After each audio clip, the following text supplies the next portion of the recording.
guys, holding the Atlas with you here, bringing you That Time I Got Reincarnated as a Slime anime review.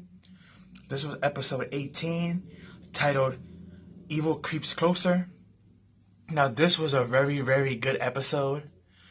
I mean, this is episode 18, like I stated, so we only have 6 more episodes left, until we end, because it's supposed to be a 24 episode series count, but this episode has Fabio and his group. I'm not really sure how to pronounce his name, so forgive me. But the demon lord that Melum, that she beat the hell out of him last episode, it starts off with him and his crew on a campfire at night, and he's reflecting on his thoughts, and he's very disappointed that the approach he took was wrong, and that he feels kind of bad because he wants to make a treaty with them because it'd be beneficial to Lord Carrion's plan. But at the same time, he already messed up negotiations because the whole problem with him and Melum. And he also wants to get revenge against her for him failing her down on this.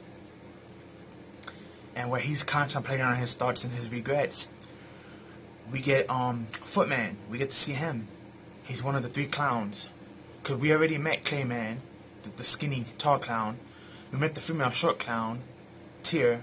So now we get the final clown from that party of 3, and his name is Footman. And he's average height, but he's big. Dude is big. And he comes in and he basically says, hey, he tells Fabio, I can give you the power you might need to actually get your revenge, if that's what you're craving, because I have a feeling that you're craving anger and power. And he was like, don't try to fool me. I know y'all can't give me any type of power like that you're saying. Okay, so I could give you a power equal to a demon lord or greater. And he was like, I know you're lying. And he was like, no, really, I can. And then Tyr, she shows up as well, and they start playing little mind games with him, saying, fine, I guess if you don't want this power of a demon lord and to get revenge, I guess we're just gonna have to find somebody else. And this kind of makes him contemplate him saying no. So from saying no, he goes straight to yes. And they end up talking about what needs to be done, and he makes a mistake and he sends his crew away, which is 2 chicks and a big, he looks like a humanoid wolf, and then there's a rabbit chick and another chick that's there that she looks like a fox. That's basically his team of 4 that we saw last episode as well with him. He sends them off and he tells them to tell Lord Carrion that he's quitting the squadron. And he also says, thank you for everything and following me, and he sends them off. And they're real sad and upset that he's doing this, but he continues to do this anyway.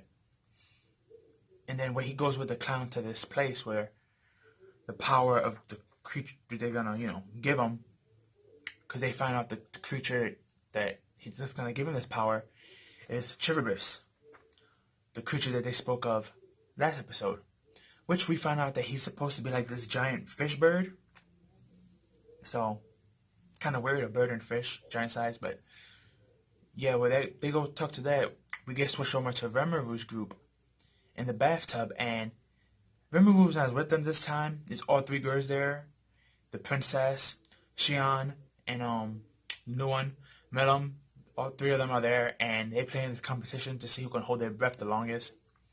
And it was just a real quick fan service thing, and after they popped up naked, they were like, we have to continue because they're arguing who won.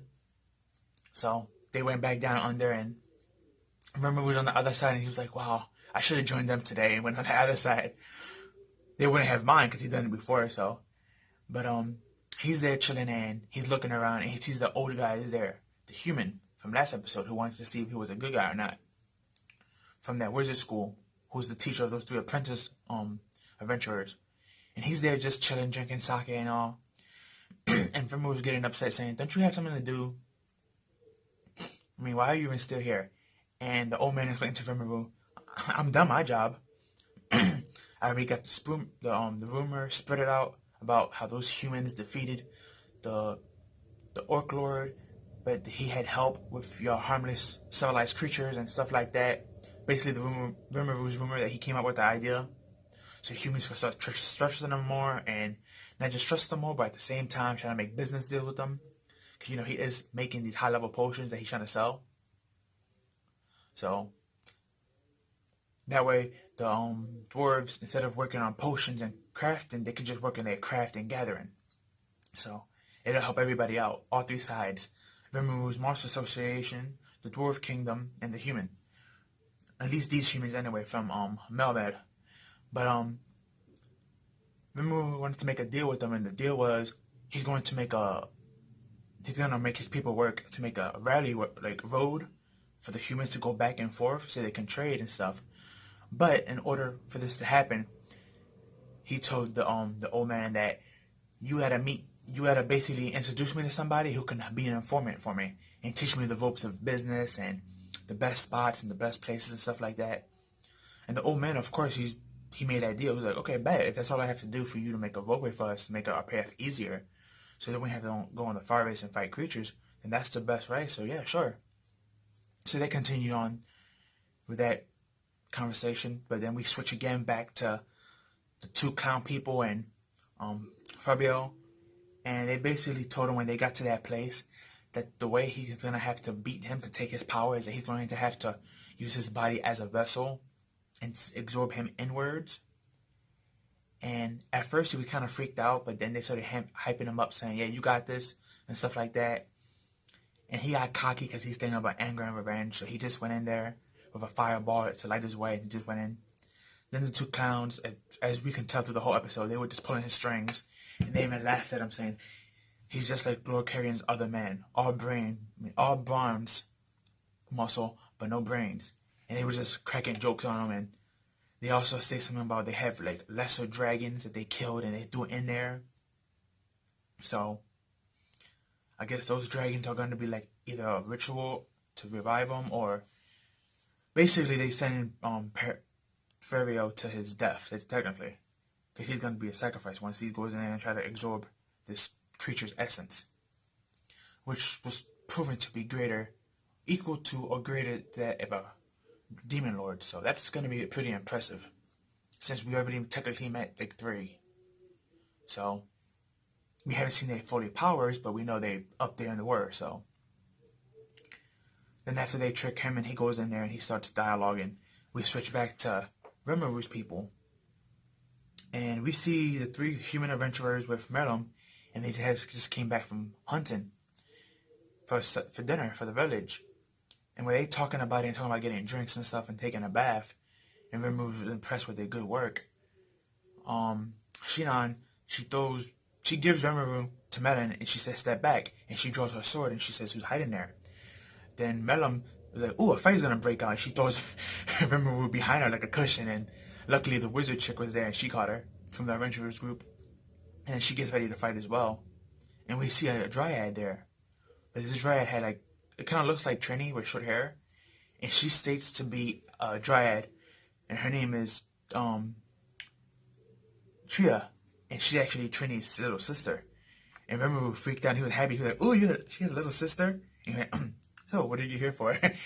And there was this funny moment again with them, and she tells them about the revival of Shabiris, and that his target is actually this forest, and that his sister, her sister, and her group tries to hold him back, but they couldn't.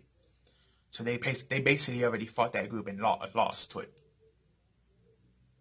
So we're not sure if Trini and her group are dead, but I highly doubt that she's going to be dead since she's a fan favorite. And we see her a lot in the opening, so I highly doubt that she's dead. But she's most likely going to be badly hurt. We probably won't see her for a while. So that's why we got her sister now introduced. But after she explained this to them, they hold a council meeting. And in the council meeting, basically what's going on is like they saying, what approach are we going to take to beat this creature? And Tria, she gives them more information. We technically find out that Chabiris is technically a brother / son to Veldemort. Oh, Veldora, I should say. Yeah, Veldora. The black dragon that Rimru became friend with, that he absorbed.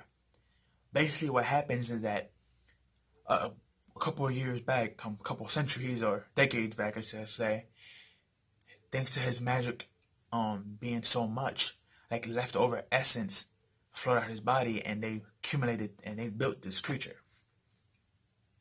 So you can look at this creature as technically as a son slash brother to Verdura.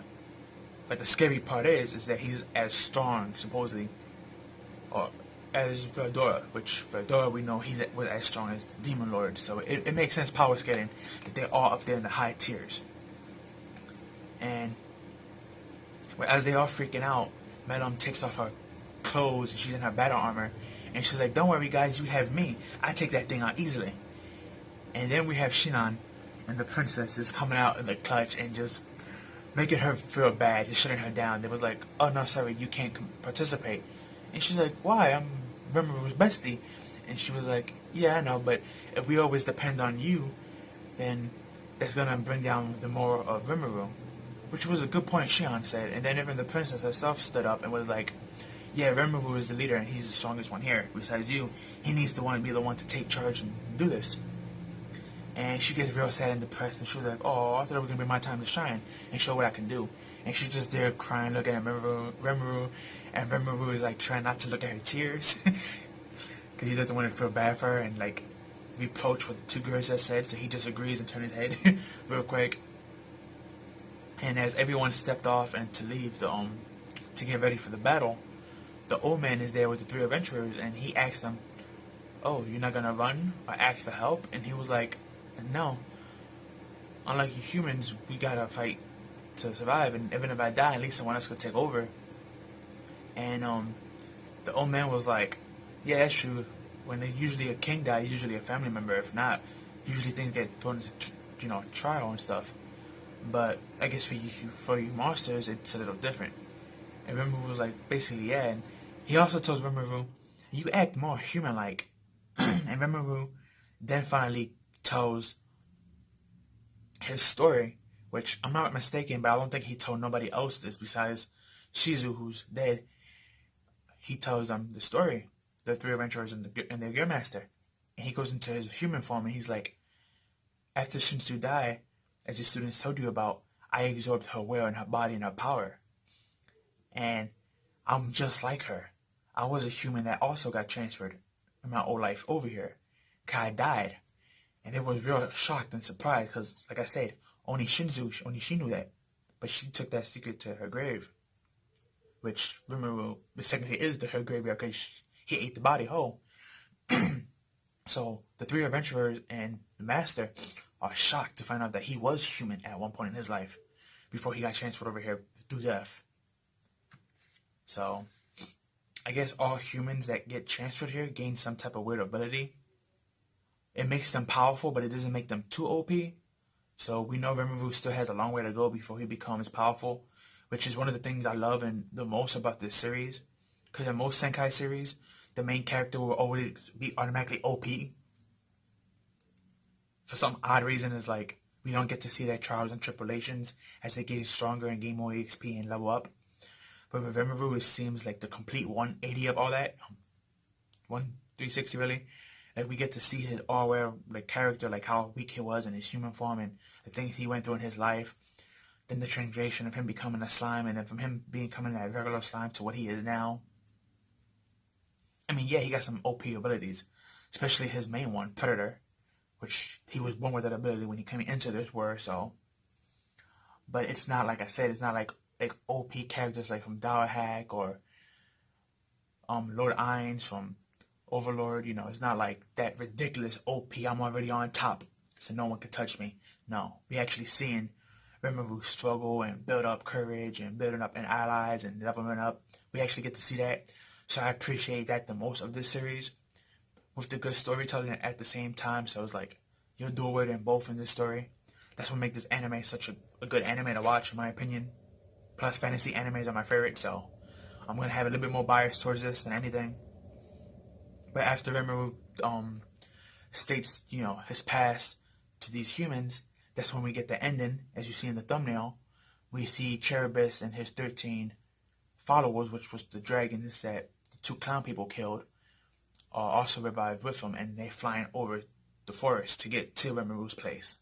So, episode 19 next week is gonna be lit. It's gonna be one heck of a battle. Can't wait to see that and see what happens and how they're gonna throw hands and whatever. But yeah, episode 18 of That Time I Got Reincarnated as a Slime. Really good episode. If you haven't watched it, I urge you to watch it. If you already watched it, go watch it again. Very great episode. I have not read the light novels or the manga of it yet, but I am thinking that after the series like ends and we have that break until we get a second series, because I believe we are gonna eventually get a second season of this. I'm going to try to catch up, and I might do a whole bulk review of that, depending on the likes and shares and stuff. But yeah, this was a great episode. But like, comment, share, subscribe. Hit that notification bell for more to get notified whenever I post to upload. Follow me on Twitter. I'm really active there. That's really my only social site that I'm really active on the most. So link will be down below so you can follow me there. And I'll catch you on the next one, guys. Peace out and have a good one.